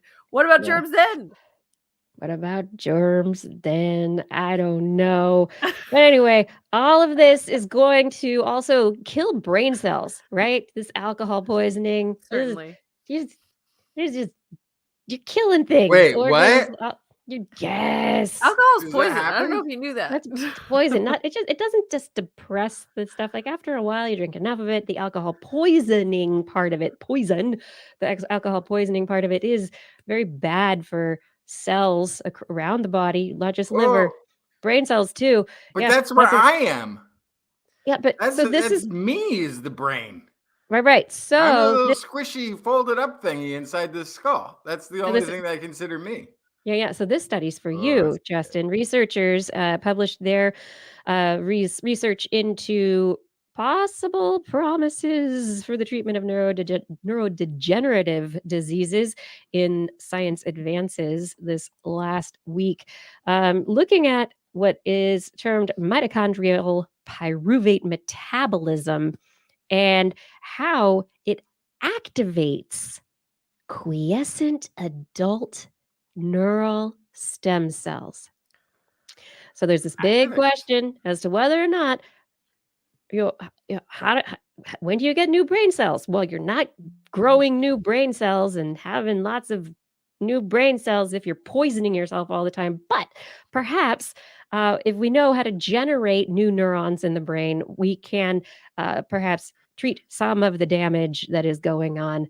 I mean, I am making light of the issue, but what they really are hoping to do is treat neurodegenerative diseases, to be able to actually take neural stem cells, stimulate them into becoming active naturally, and growing into various roles in the brain, in the adult brain, even elderly brains. This is work that they have particularly um, looked at in adult and elderly mice. This is exciting. They are looking at what is specifically called the mitochondrial pyruvate carrier, which is a transporter that carries pyruvate from outside of the cell into the mitochondria, linking a whole bunch of processes, glycolysis and all sorts of citric acid cycles and oxidative phosphorylation. Mitochondria, big energy producer, ATP. And in these neural stem cells, it upregulates. If you can turn that transporter on, it's going to create more ATP. It's going to turn those stem cells on, and suddenly, boom, activation. Stem cell progenitors grow new stem cells, which grow new neurons, which grow potentially healing for the brain. And it's available now from Dr. Justin's Not a Real Doctor supplement ? Online pharmacy. Right. So this is the big question. What are we going to be needing to make this happen? And it is interestingly linked to aspartate, which is aspartic acid, which is an amino acid, and it's not the same thing as aspartame, which is this Fake sugar. sweetener. Yeah. Fake sugar. Yeah, but but chemically similar, I would assume. Yes, they are chemically similar. The aspartate is part of aspartame. That in molecular, it's a different stuff added to the aspartame. But let it be said, though, that the levels of the aspartate that are present are important to the activation of this mitochondrial transporter and these the ability of these cells to get activated, to become mature neurons. So there's a lot of little things in there. I'm not telling you that you should go looking for, I don't know, a brain spa. To direct them to Dr. Justin's Not a Real Doctor supplements ? Question online mark? pharmacy ? And it's just aspartame. It's just sweet and low, right? No. Well, it's a supplement, so I don't have to be too specific, but it's for what ails you. Isn't the aspartame? And it says it right on the bottle. it's supposed to be bad for us. Yes. Right? Yeah, it's very bad for us. It's not Yeah. good. So this is there is an You don't say good or interesting- bad in the biz. Kiki. Not You sick. say Well, I do look forward to going they to say a brain daily spa recommended someday. but not available. I do like the Oh, idea of like gonna head over to the spa, get my nails done, get a massage. Then I'm gonna head over to the brain spa, get some new neurons. I'll be home in a few hours, all tuned up. I love this idea. Mhm. Tune it up. Tune it up. Tune up your brain. Tune up your brain. I hope everyone did this evening with us on the show. I think we've come to Feel the end of the tuned up. show. Yeah, Did we make it? I think so. We're here.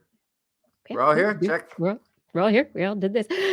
Thanks, everyone, for joining us. We have come to the end of the show. I hope you enjoyed it. I do want to thank everyone who has been here and also those who help with the show. Fada, thank you so much for your help with show notes and social media. Gord, Aaron, Lore, others who help in the chat rooms to make things nice and happy and pleasant. Thank you for being there. People in the chat rooms, thank you for chatting. Thank you for having thoughts while we're chatting and thinking, and it's all wonderful having you around here. Identity 4, thank you for recording the show. Rachel, thank you for editing the show. And as always, I would like to specifically thank our Patreon sponsors. Thank you to, oops, I'm at the wrong end of my list. Thank you to Teresa Smith, James Schaefer, Richard Badge, Kent Northcote, Rick Loveman, George Chorus, Pierre Velazarb, John Ratnaswamy, Carl Kornfeld, Karen Tazi, Chris Wozniak, Dave Bunn, Vegard Shefstad, Hal Snyder, Donathan Stiles, aka Don Stylo, Ali Coffin, Reagan, Don Mundus, Stephen Albaron, Daryl Myshak, Stu Pollack, Andrew Swanson, Fredos 104, Sky Luke, Paul Ronovich, Kevin Reardon, Noodles Jack, David E. Youngblood, Sean Clarence Lamb, John McKee, Greg Riley, Mark Hessenflow, Steve Leisman, aka Zima, Ken Hayes, Howard Tan, Christopher Rappin, Richard, Brendan Minish, Johnny Gridley, Clemmy Day, Flying Out, Christopher Dreyer, Artyom, Greg Briggs, John Atwood, Rudy Garcia, David Wilkinson, Rodney Lewis, Paul, Rick Ramus, Philip Shane, Kurt Larson, Craig Landon, Sue Doster, Jason Olds, Dave Neighbor, Eric Nappy, Adam Mishkan, Perrin, Kevin Parachan, Aaron Luthen, Steve DeBell, Bob Caldery, Marjorie, David, blah, blah, blah, blah, blah, blah, blah, Paul D. Disney, David Simmerly, Patrick Pecoraro, and Tony Steele. Thank you. Thank you all for your support of TWIS on Patreon. And if you are interested, head over to twis.org, click on the Patreon link, and help support the show through Patreon. On next week's show, We will be back Wednesday, 8 p.m. Pacific time, and again on Thursday, 5 a.m. Central European time, broadcasting live from our YouTube and Facebook channels and from twis.org/live. Hey, do you want to listen to us as a podcast? Perhaps while you brew your morning coffee and put the sweetener of your choice into it? Perhaps none at all. Just search for This Week in Science where podcasts are found. If you enjoyed the show, get your friends to subscribe as well. For more information on anything you've heard here today, show notes, links to stories available on our website, www.twis.org, where you can also sign up for a newsletter. You can also contact us directly. Email Kiki at Kirsten@thisweekinscience.com, Justin at twistminion@gmail.com, or me, Blair, at blairbaz@twis.org. Just be sure to put TWIS, TWIS, in the subject line, or your email will be spam filtered into the non-antler-like growth onto the head of a mouse. Which is the perfect time to ping us on Twitter with a picture at TWIS Science, at Dr. Kiki, at Jacksonfly, or at Blair's Menagerie. We love your feedback. If there's a topic you would like us to cover or address, a suggestion for an interview, a haiku that comes due in the night, please let us know. We'll be back here next week, and we hope you'll join us again for more great science news. And if you've learned anything from the show, remember, it's all in your head. This Week in Science. This Week in Science. This Week in Science. This week in science, it's the end of the world. So I'm setting up shop, got my banner unfurled. It says the scientist is in, I'm gonna sell my advice. Show them how to stop the robots with a simple device. I'll reverse global warming with a wave of my hand. And all it'll cost you is a couple of grand. 'Cause this week's science is coming your way. So everybody listen to what I say. I use the scientific method for all that it's worth. And I'll broadcast my opinion all over the earth.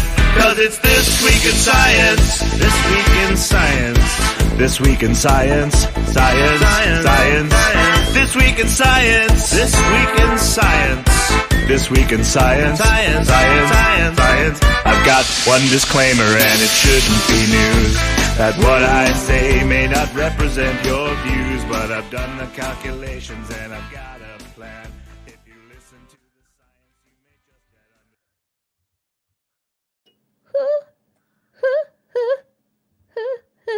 get under. It's the after show. Where did Justin go? He'll be back in a minute, I'm sure. He's probably getting more coffee. Yeah, more coffee. I'm doing the opposite of that. Less I will coffee. be diving into bed. Head first. Yes. Same. I know. Getting the rest that we need. Justin's up for another busy day.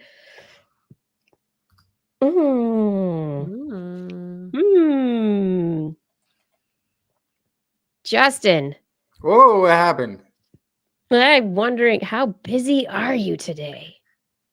I am going somewhere very important in an hour. Oh, okay. What am I doing? Yeah. I'm very important. Been thinking about this all week long because it's very important.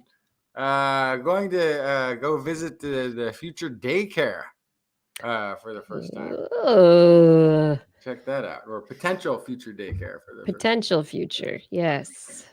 Nice. Yeah, that's so I've got to be cognitive. Coagulative. Got it. Coherent. Coherent. Cooperative. Coherent. Yeah. Yeah, I'm gonna have to have a functioning day today. It's gonna be really weird. What? Really weird. Totally weird. Most days aren't functioning. No, not every day. Not like this. Well, because it's like, first of all, I'm there to be very judgy of the people and the place who prospectively could be taking care of and watching over my child. So I'm there to be but then I always feel like, oh, maybe they're looking at me like judging me back. And then I'm like, oh, well, I better, not say something stupid. And so then I will end up not talking at all. And then I forget to ask all the questions. And then when I leave, then you're like, what did you think of the place? I was like, I don't like it. Why? Oh, I don't know anything about it still. So it's very... I don't know what I learned at all. I don't know. Difficult process to find a new daycare or first daycare. Aw, you'll find it. You'll find a good one. Interview a few. Yeah.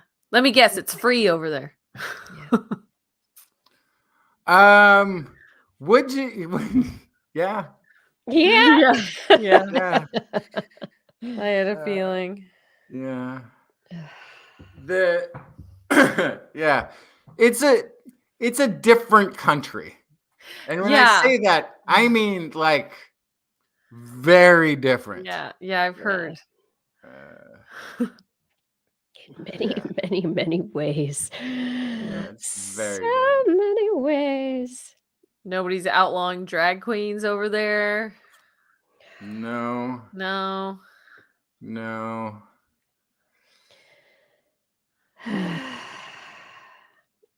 I need just I've decided I've recently just I've been staying off of the social media as much as possible, and it's making me much happier. Yeah.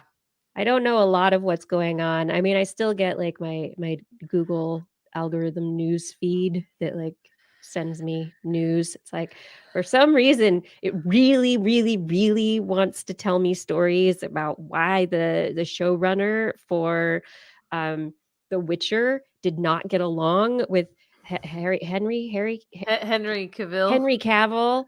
or whatever. Yeah. Yeah, because he That's was funny.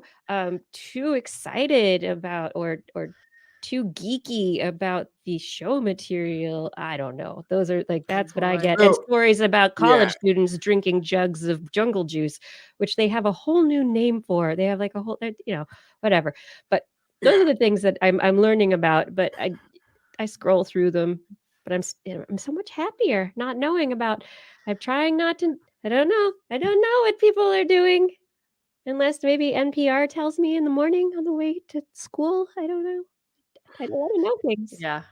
I have that there's that section of what you're talking about in news where they're talking about who the all the goings on of the celebrity people, Mm-hmm. and I don't know who any of them are. Same. I'm like, who? What? I don't Mhm. know. I don't know who any of them are. And I'd actually, I'm looking back, I'm like, was there ever really a time when I really Yes, there was a knew time. Yes. who these Yeah. people were?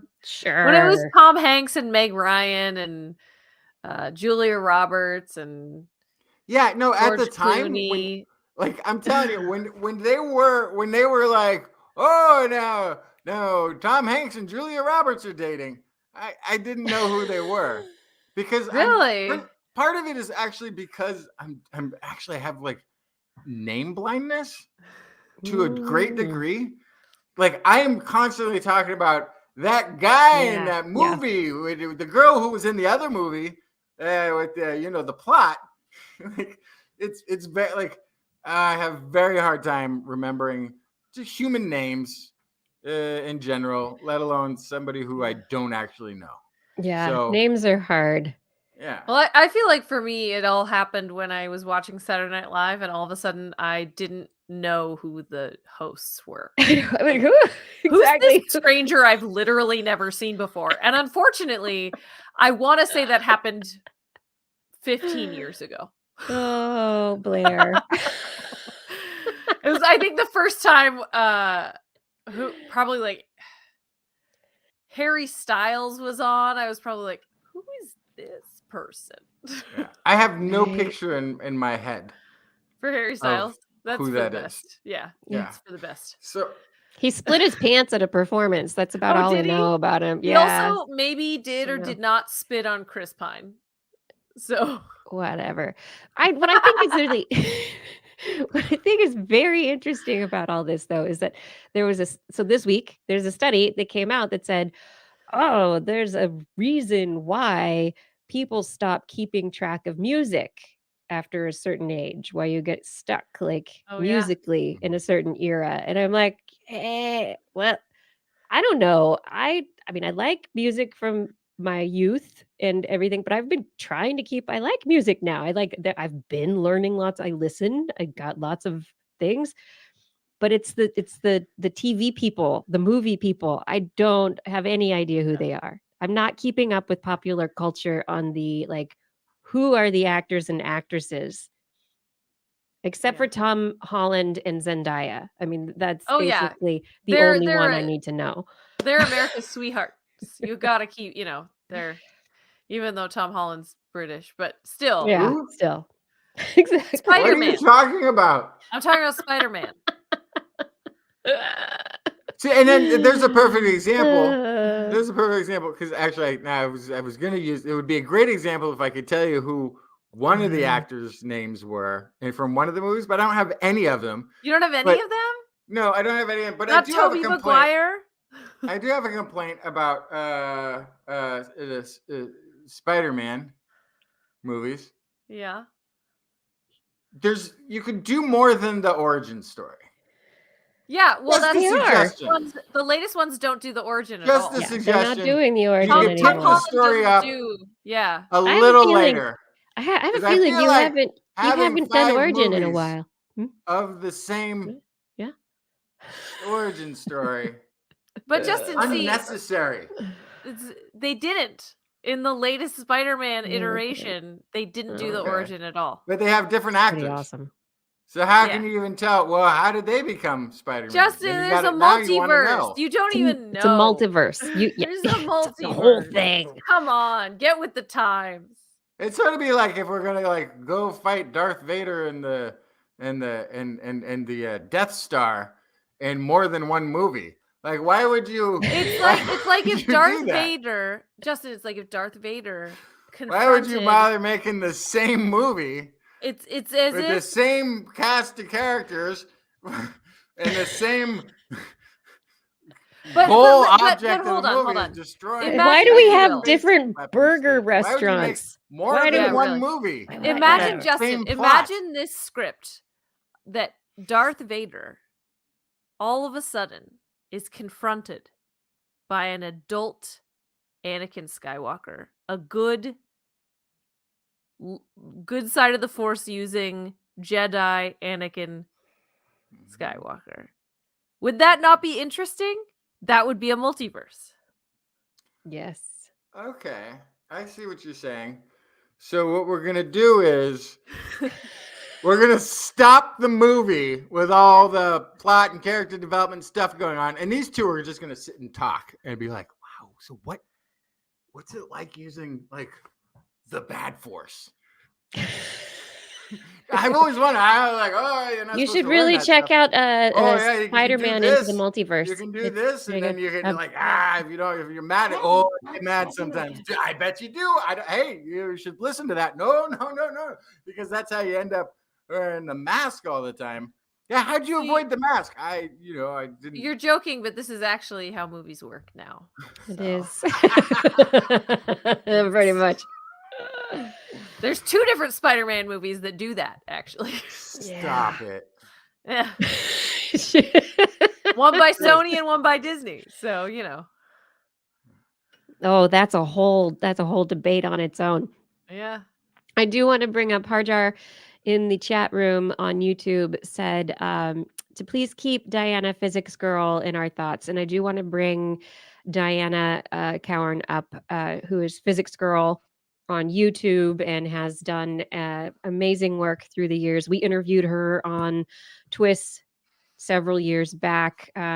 She's an amazing science communicator. She has been struggling with long COVID, and to the point where she's been in and out of the ER. She's got low oxygen all the time. She cannot work.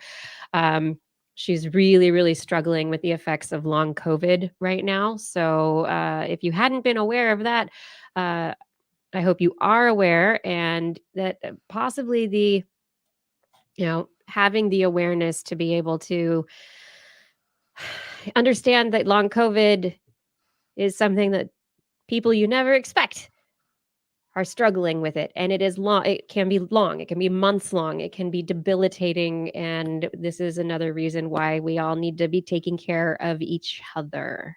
And we can argue about movies and the fun stuff all we want. But anyway, best wishes to Diana from us here at TWIS. And yeah, Paul, I hope she gets better soon. There's a lot of research into long COVID treatments and other things. And I hope she's getting the best care possible. And, I hope everybody is. Long COVID is something that's going to be affecting us for a long time to come.